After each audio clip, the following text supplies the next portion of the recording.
الجمهور الأسيوطي يفقد جزء هام جدا من تاريخه الفني والثقافي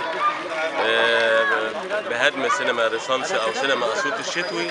من قبل تم هدم سينما أسيوط الصيفي، ومن بعد سينما خشبة، والآن يتم هدم تاريخ كبير عرض على كشافته أو على مسرحه كبار فنانين المسرح، وشاهدنا بداخلها أفضل الأفلام المصرية على داخلها. الآن سوف تتحول من سينما للفن إلى قطع حجرية أو قطع خرسانية ضخمة، وبالتالي يضيع تاريخ مهم جدا لمحافظة أسيوط من خلال سينما أسيوط الشتوي أو سينما رينيسانس.